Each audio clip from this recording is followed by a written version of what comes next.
ऐतिहासिक नगरी वडनगरને વિશ્વસ્તરીય પ્રવાસન સ્થળ તરીકે વિકસાવવાના રાજ્ય સરકારના પ્રયાસોમાં હવે જાહેર સાહસો પણ સહભાગી બન્યા છે। ગુજરાત સ્ટેટ ફર્ટિલાઇઝર કંપની દ્વારા પોતાના CSR ફંડમાંથી અને પ્રવાસન તથા વાહન વ્યવહાર વિભાગના લોજિસ્ટિક સપોર્ટથી વડનગરની જૂની ઓટો રિક્ષાઓને શહેરના સાંસ્કૃતિક ધરોહર દર્શાવતી આકર્ષક હેરિટેજ લુક આપવાનો અનોખો પ્રોજેક્ટ શરૂ કરાયો છે। આ યોજના અંતર્ગત પ્રતિ રિક્ષા ₹50,000થી વધુના ખર્ચ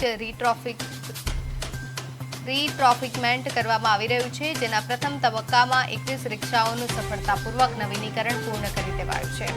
દેશ વિદેશથી આવતા પ્રવાસીઓ સમક્ષ વડનગરની યુનિક આઇડેન્ટિટી ઊભી કરવા અને સ્થાનિક રિક્ષા ચાલકોની આવકમાં વધારો કરવાના આશયથી આ કામગીરી કરાઈ રહી છે। વડનગરમાં નોંધાયેલી 300થી વધુ રિક્ષાઓ પૈકી અન્ય ચાલકો પણ આ યોજનાનો લાભ લઈ રહ્યા છે। વડનગર એસટી ડેપો ખાતે GSFC દ્વારા નોંધણી પ્રક્રિયા ચાલુ રખાઈ છે। સરકાર અને PSUના સંયુક્ત પ્રયાસથી પ્રવાસીઓને અનોખો અનુભવ મળશે તેમજ સ્થાનિક રોજગારીને પણ વેગ મળશે।